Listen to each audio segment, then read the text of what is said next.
Welcome to Breaking Financial Chains, where we combine practical money guidance with emotional healing to help you break free from financial limitations. I'm Tanya Ibberson, your financial wingwoman. Hi there, and welcome to another episode of Breaking Financial Chains, the podcast. I'm so happy that you're here. Now, today's episode is about why money feels hard even when you're capable. So it's about understanding nervous system regulation, emotional safety, and practical financial control that we can all learn to do when we come from a place of safety. So it's about getting that feeling of calm first and then clarity coming later. Because quite often when I'm working with clients and I'm coaching in that capacity, I work with a lot of very capable people, particularly women, that have very successful businesses, that have high-powered, high-responsibility employment roles, and they still come out or start sentences with, I should be better at this. I should, and feeling as though they're not doing as well as they should be, or feeling as though they're not making the right decisions. So these are very high functioning individuals. These are people that are very smart, very capable. Sometimes they're even financially trained, and yet money still feels hard. So in some ways, this is a really useful conversation to hear, in that if this isn't you, if I'm not describing where you are from a workplace point of view or a business point of view, this isn't something that discriminates. This isn't something that only applies to people that don't have enough or have more than enough. This comes from the individual, and it's very rarely actually about the money at the heart of it. So I feel like it's important that this is normalized. This is not about a failure of knowledge.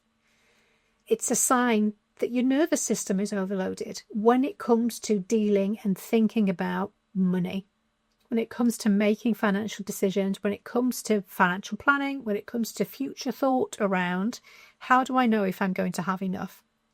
And it means that we are then coming from a place of calm, from a place of regulation when it comes to making financial decisions.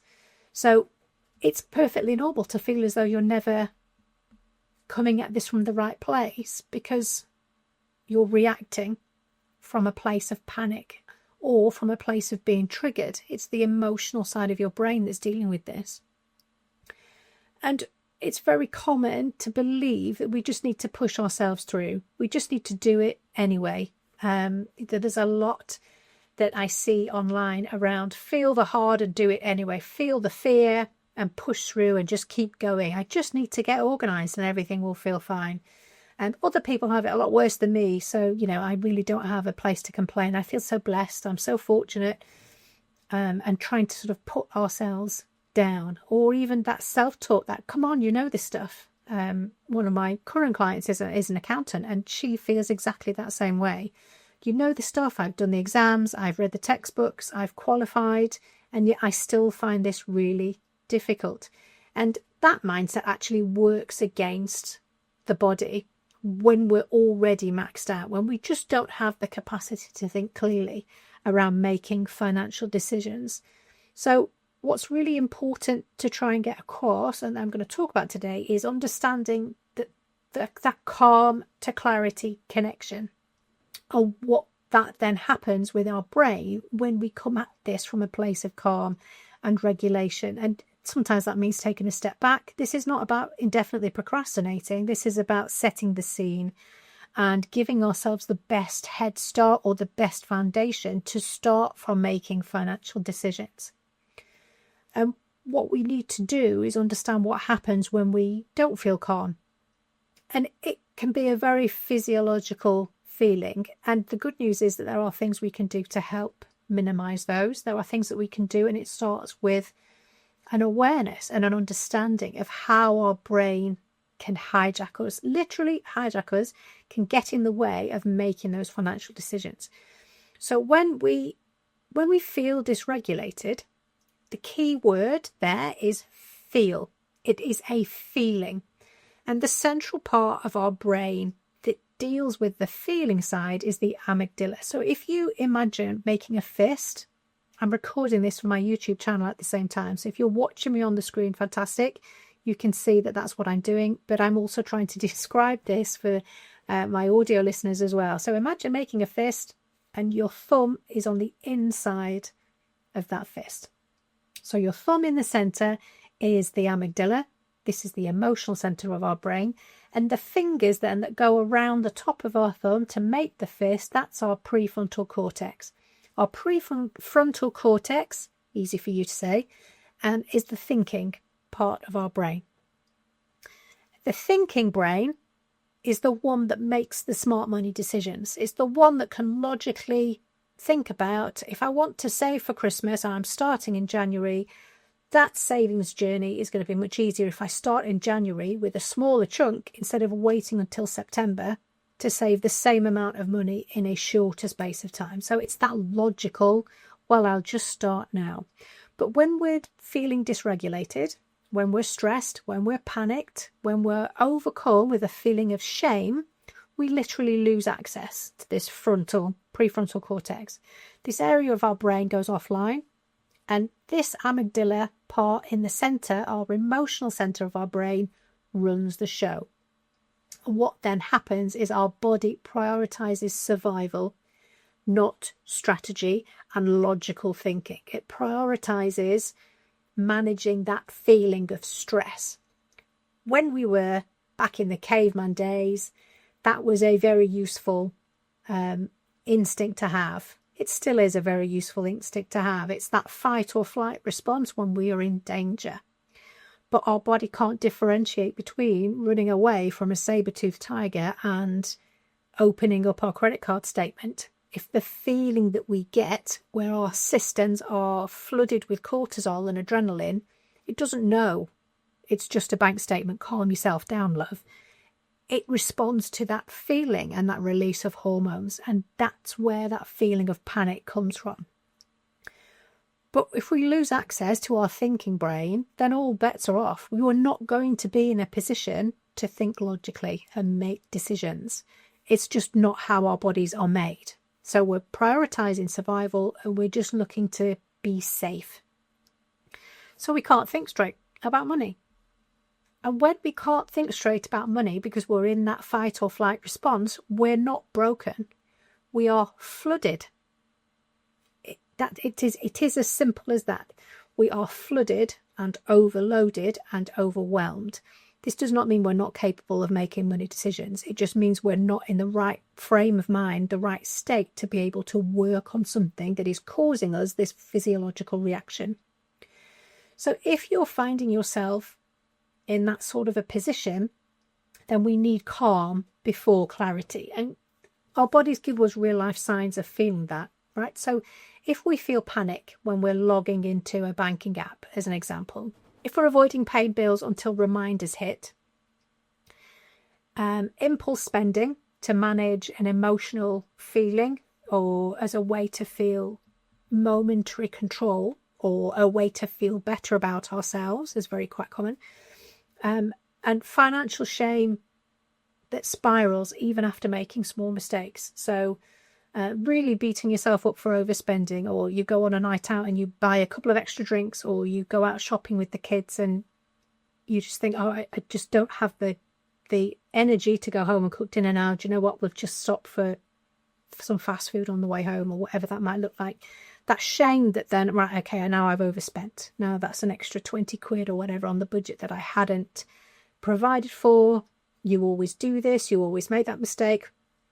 But this isn't about looking for ammunition to smack yourself over the head with. This is about understanding what those feelings are actually indicating for you. And if we're feeling this on a regular basis, then we need to take a step back and understand where those come from first, before almost taking a step back before we take 2 steps forward. And it can be very easy to logically, calmly sit down the next morning with a cup of tea before the day starts and think to yourself, I know what to do. I know that I don't make great decisions when I've had an afternoon of shopping with the kids. I know I put things in the shopping basket when I'm racing around the supermarket at the last minute, why do I continue to do it? Why don't I just do the things I know that I should be doing?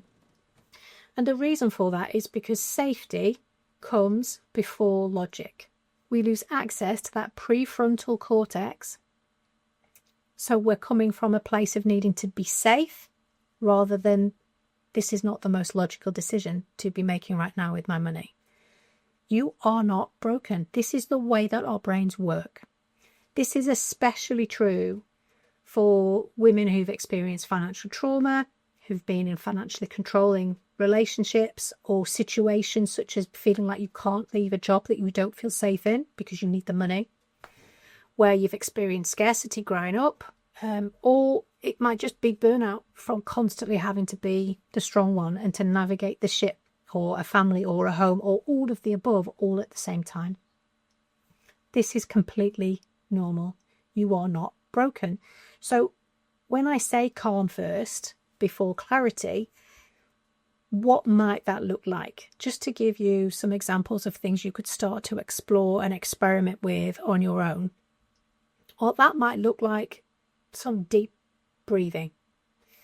Calmly breathing into taking on an exercise before you actually dive straight in. It might look like standing quietly while the kettle boils, breathing in for 4 and out for 6, breathing in for 7 and out for 11. You'll notice the out breath numbers are higher than the in breath numbers because it forces you to calm and think and regulate your nervous system. It's a great technique to help calm the mind. So breath work before budgeting as an example.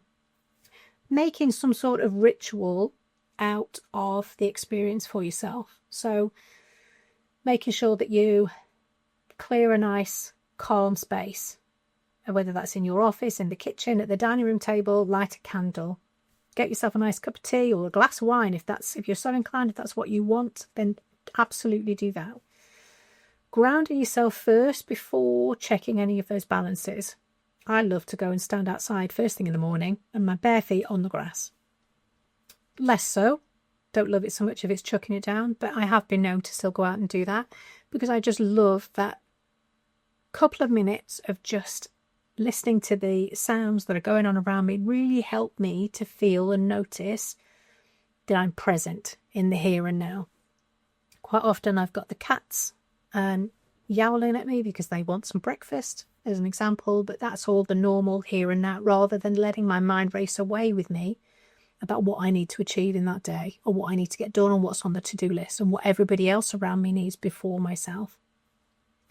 If you're not doing your money date first thing in the morning, maybe you're doing it in the evening, you need to find something else. Maybe it's turning all of the television and the loud noise off and putting some calming music on or some white noise, for example. Whatever works for you. Tapping into body cues, understanding and asking yourself calmly the question, am I calm enough to engage right now? What is it that you might need? Maybe you need to run a bath first and then you go away and take care of that exercise, whatever that looks like for you. Just something as simple as sitting with a warm drink. It's all about creating safety before making decisions. So what does safety feel like for you? Is it making sure that you've got some time to yourself? Is it making sure that the kids are in bed first? Is it making sure that you've dropped them off for an after-school activity and you go and sit in a coffee shop somewhere and do it then with your noise-cancelling headphones on? Whatever that looks like.